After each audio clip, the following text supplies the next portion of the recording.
The views expressed on this program are those of the producers and individuals appearing on this program and do not necessarily reflect the views of the Sun Prairie Media Center staff, its video service providers, or the staff and elected officials of the City of Sun Prairie.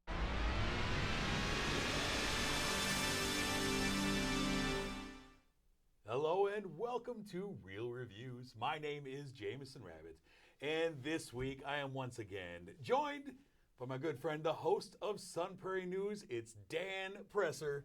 Welcome back, sir. Good to be back. As always, I love watching movies and I love talking about them. It's a great excuse to watch movies, right? It is. It forces you to get out there and watch. I gotta do the show. I gotta Right. watch the movies. I can tell my wife I have to go to this movie. Yeah, it's good. It's a good excuse. Like, hey, it's part of the job. And we saw a couple good ones. We did, and let's get right into some of these good ones. Hopefully, with what we have on the marquee this week, I'm going to get us started with a film from director Paul Thomas Anderson. It is Licorice Pizza. This is a film that is set in the California Valley, Los Angeles Valley, in 1973. Stars Cooper Hoffman as Gary Valentine. Gary is a former child actor. Now he's 15 years old. He's in high school. He's dreaming big. And he meets Alana, played by Alana Haim from the group Haim. You like Haim them? sisters. They're good. I like them. I do. Yeah. And the entire family's in here. Mom, dad. I know. The whole gang. That's the whole band. And she is 25 years old. She is a high school picture photographer, kind of floating through life, kind of in an uncertain place when they meet. And Gary becomes instantly infatuated with her despite the age gap. Gary's a guy who's probably got too much confidence. That probably comes from being a child star at a young age and being told he was incredible. And we get little glimpses in this movie at Hollywood of the time from the perspective of the former child star. We also get a perspective of Hollywood from the established old guard star. Yeah. And we get a little shot of what it's like to try and get cast into movies. Yeah. It's kind of fun. There's a lot of interesting things in this show, I thought. This movie is full of a bunch of things. First off, Cooper Hoffman.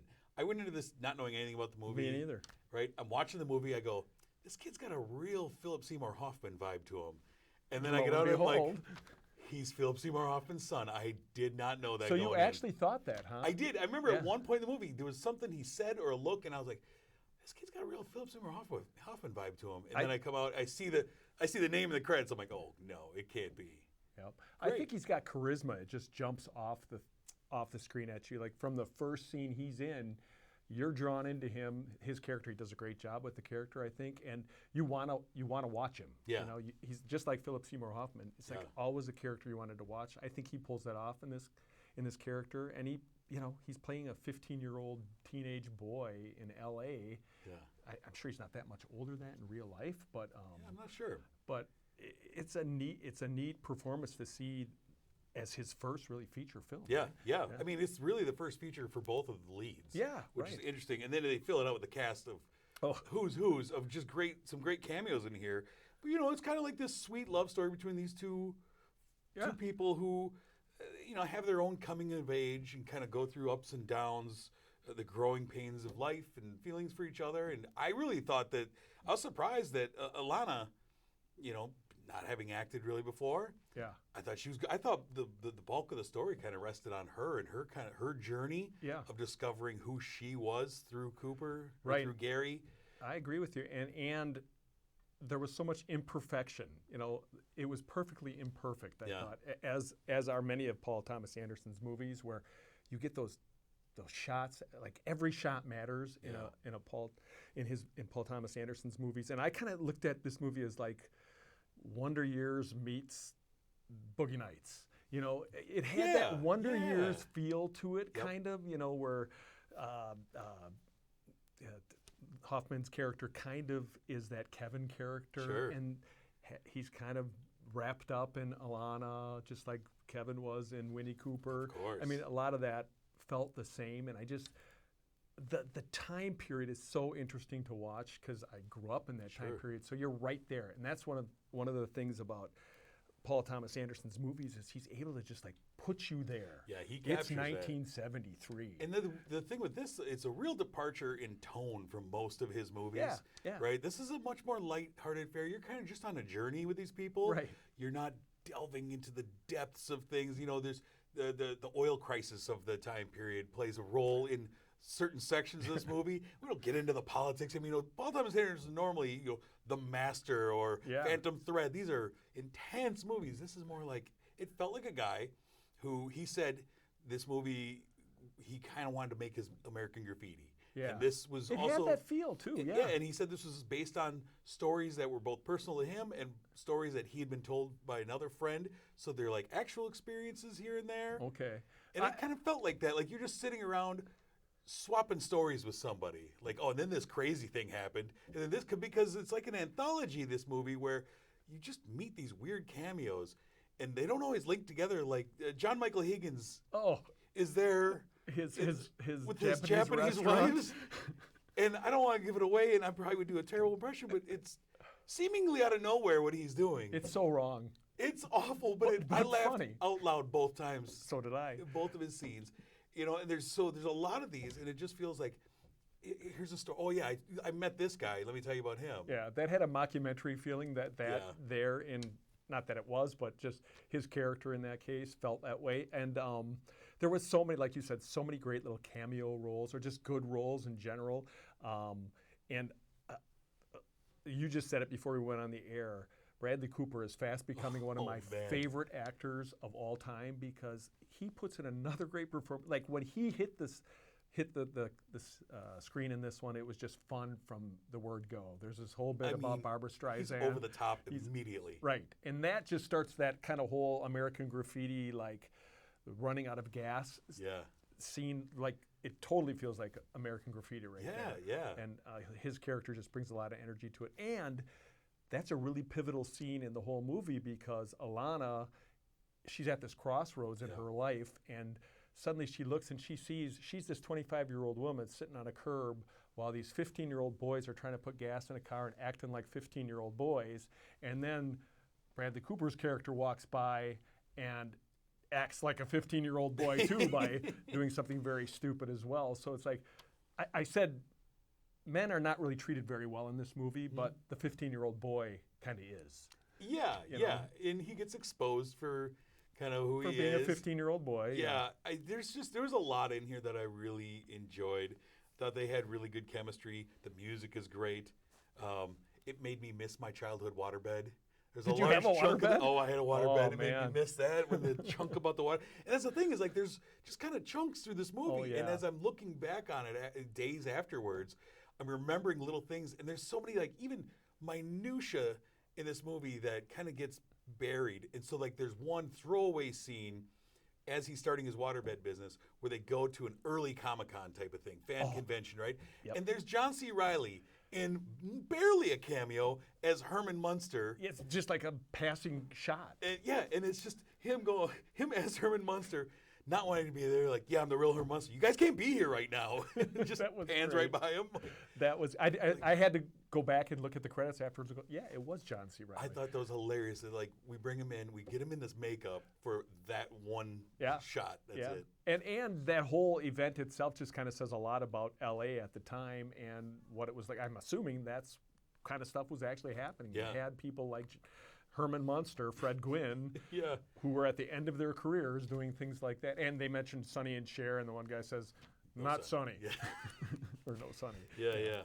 It was good. It's an enjoyable film, and it's jam packed with actors that you know and you recognize, and it's Paul Thomas Anderson just having fun. I feel like. Yeah, I really enjoyed this film, and I wonder if somebody younger than us would enjoy it as much as we did. It definitely kind of, having lived through that time period, helped a little bit, but I loved it. Yeah, you have a love for old arcades and just all that stuff, right? Yep. What did you end up giving Licorice Pizza? Well, I gave this film a 4.5 because I really enjoyed this film. I didn't know what I was getting into, and I went, 4.5.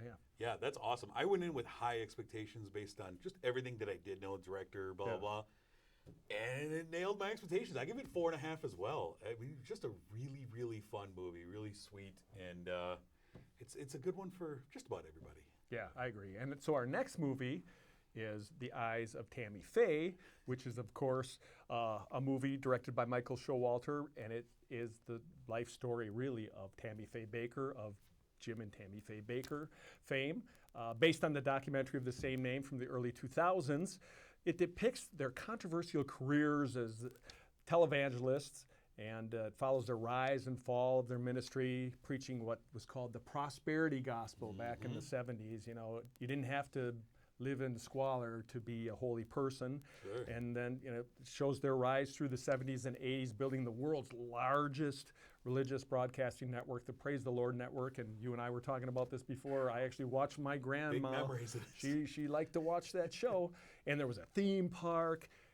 And it wasn't long, though, before financial improprieties start to pull this empire apart. And not just financial, personal mishaps along the way. And there's, you know, other characters like Jerry Falwell and who else was other? We had Jimmy Swaggart. Jimmy Swaggart. All of the famous televangelists were yeah. in this. But make no mistake, this movie is about Tammy Faye Sure. Baker. I mean, that's why it's called The Eyes of Tammy Faye. And Tammy Faye, famous for her running mascara. oh yeah, Thus the title. right. But I heard though she never really did have running mascara. But I do remember watching that Nightline interview where I think there was some running mascara.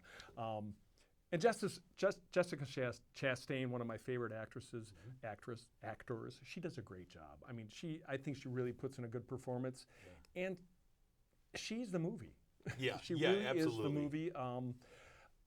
She kind of, like you mentioned, her eyes and everything. That whole Betty Boop. They even kind of make a passing mention of Betty Boop, and she obviously kind of fashioned herself after that.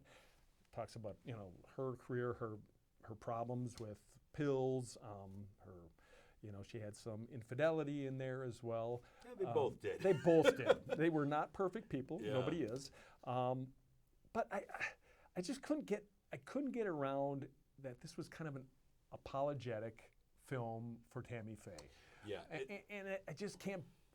She might have been pure and she might have been in her religious beliefs and everything, but there's a scene in the movie who I thought Cherry Jones plays her mom. I think it's Rachel LaValle.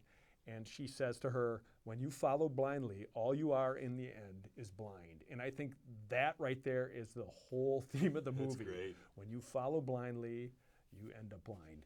And that's what she did. Yeah. I mean, I agree with you 100% on this. It feels like a piece, like resetting history on Tammy Faye. And, well, she was just a doe in the woods, and she didn't know. And you know, I did like that it touched on how she was different from everyone else within that when she came out and supporting gay rights and all that, and how that quickly helped cause the downfall because Jerry Falwell was not on board with that. Right. And but it did feel like it was a film that, if I didn't know any better, she made herself, because it's like, oh, Jim did everything. And Jessica Chastain was incredible, like to the point where I would forget at times it was Jessica Chastain. I thought she was great. Yeah, not a typical role for her. I love Andrew Garfield. I thought he was good in this. Yeah. Vincent D'Onofrio, though, as Jerry Falwell, one of the great villains of recent memory. I mean, I think he is so great in this monstrous villain role, who is just waiting to steal the empire away from somebody. Yeah, that's him, though. That's the role he plays great. I thought he was great. I like Andrew Garfield, too. I'm glad you mentioned his name because I forgot what his name is. I just didn't think there was enough in this movie for him.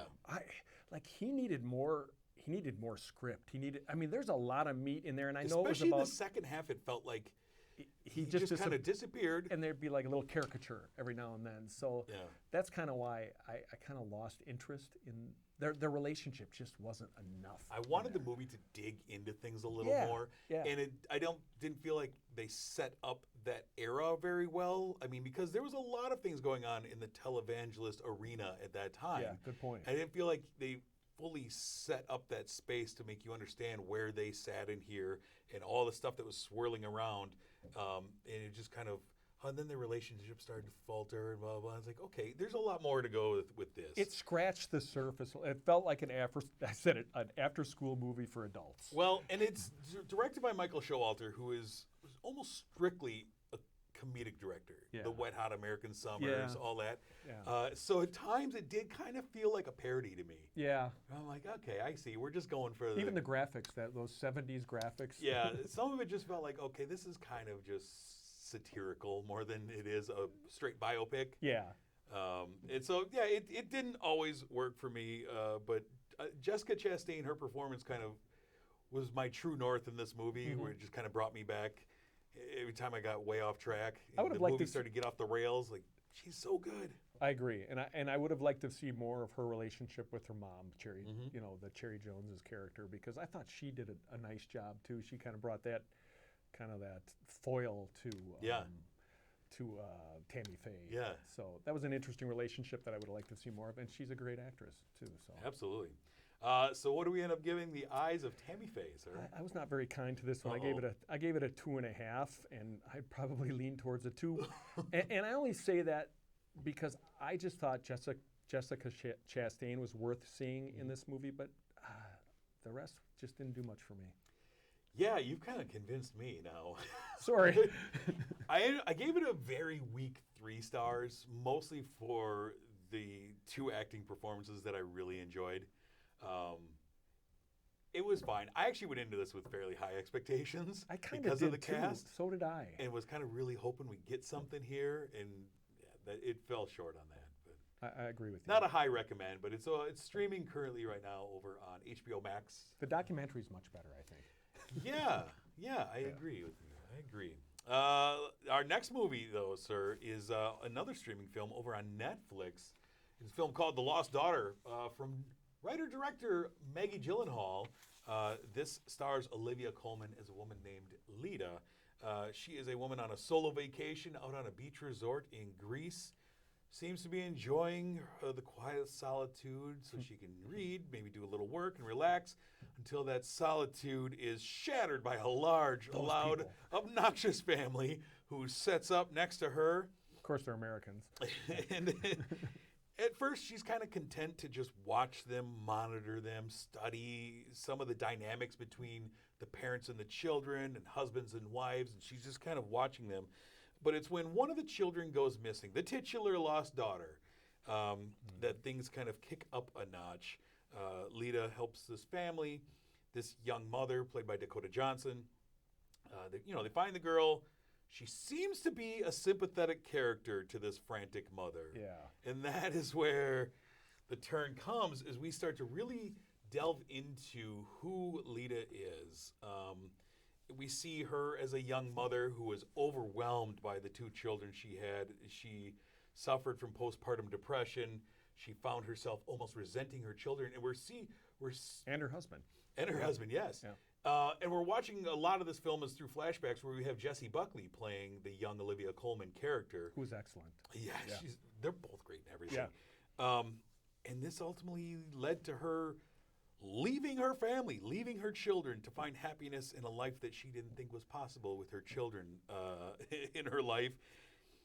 This movie, it took a while for me to really invest in this movie. Yeah? How about you? I was in, like, Olivia Colman is one of the actresses who I'm just always drawn in by. Okay. And I was curious because I thought I knew what her character was going to be. I thought she was going to be a sympathetic character. Yeah. I'm rooting for this lady because of how it sets up. And then you start to realize that she's a real cold, calculated lady. Mm-hmm. And you start to see some of the things that happened to her as a young woman are now repeating themselves as an older lady. Yeah. Because I naturally wanted to attach a sense of guilt to her as she's looking back on her life of like, oh, I screwed things up. Yep. But that's not necessarily the case. No, she's perfectly imperfect. Really. Yeah. I mean, you get that feel from. I think what it took me a while to invest. First of all, I was tired at night, and I don't watch it too late at night when you're tired, because it's a slow burn. Starts slow. It's took about 30 minutes before any of the dialogue really meant anything. Yep. The whole first 30 minutes is very observational, and it's very you're watching this through the eyes of Olivia Colman's character, Lita. Yeah. So you've got to really invest yourself in that, and if you're tired, you're out. But you get sucked in then once the whole family dynamic from the other family comes. And I thought, you're right, her acting was fantastic. Yeah, I think both Jessie Buckley and Olivia Colman were great in this. And Dakota Johnson was good too. And Ed Harris shows up Ed Harris? as the Who doesn't love Ed Harris, charming right? American living in Greece. Right, I mean. All right, I'm in. Well, he looks great for a guy in his 70s. I watch Ed Harris dance anytime. I know. But yeah, I think that what they did with that character of Lita was really interesting because I think Olivia Colman did a great job of kind of delivering with charm the fact that she kind of behaves monstrously throughout the movie. Yeah, I mean, as a younger woman, she had her challenges as a mother, obviously, and she also was trying to manage her academic career because she was in academia, and she had one very challenging young daughter. Mm-hmm. Well, she had two daughters, but one that was particularly challenging for her, it seemed, and her husband was somewhat emotionally absent and physically absent, it seemed like. Not to, and that's when you felt like, I want to feel like I want to give her the benefit of the doubt here, but then she does some things that are not really very cool. She does some choices, and then we see that reflect on the older version where she feels kind of deliberate and calculated in her choices that she makes. And she smiles as she's telling you to go to so that's kind of, I think part of my enjoyment was the surprise. Because I feel like sometimes I can chart out where a movie's going and where a character arc is. And I thought that Maggie Gyllenhaal made this character of Lita so unlikable in when you really delve into her character. Like, she's really not a great person.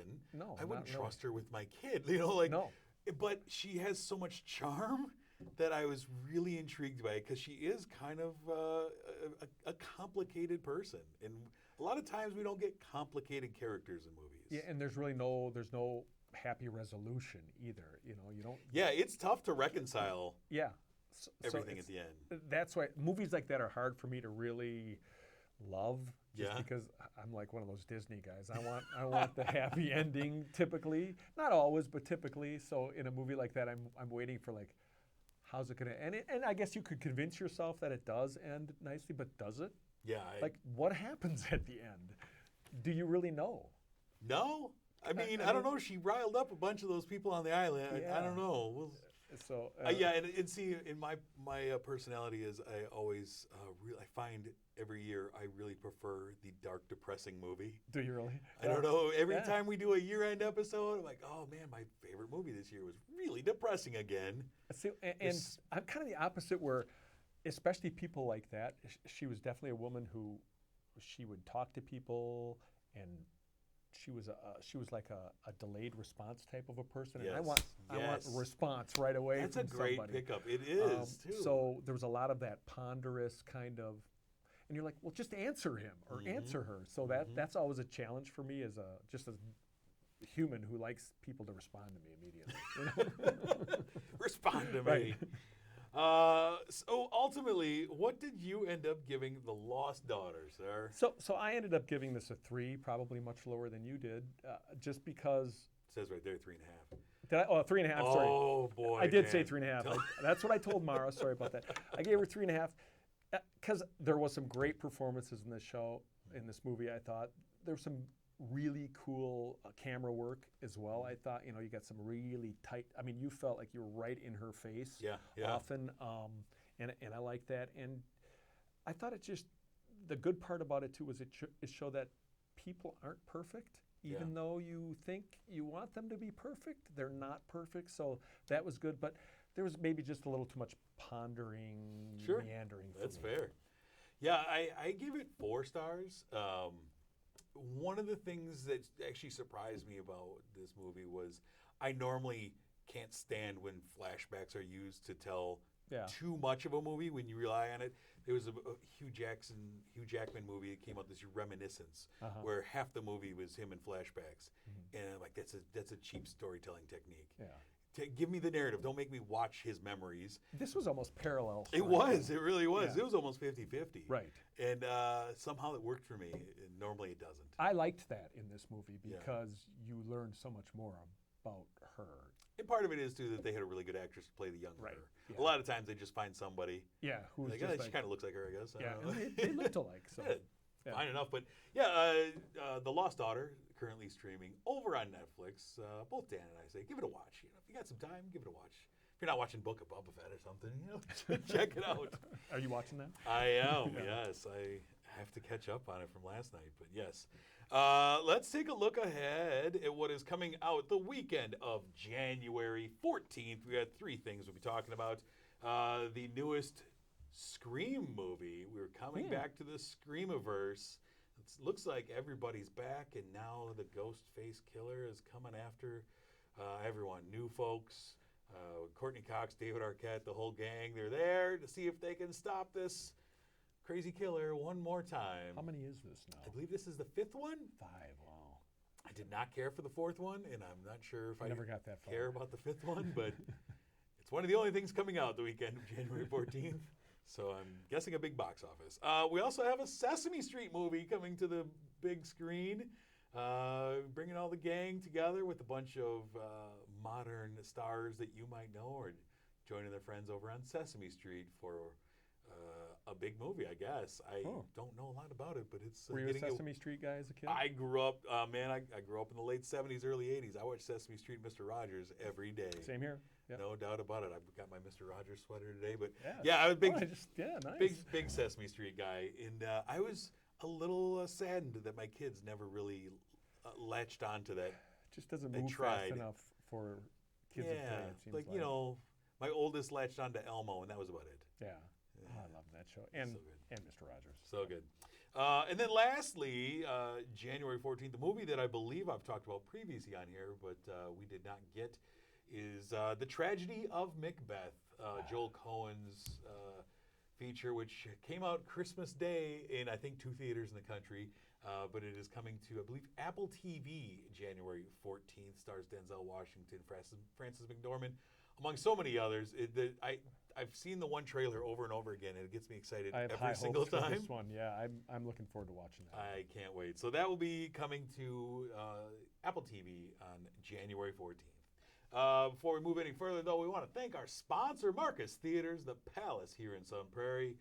Thank you for sponsoring this program. Like we've said before, we love sitting in a Dream Lounger. We are spoiled by the Dream Lounger experience. It's the best. Everything that's provided to us over at the Palace.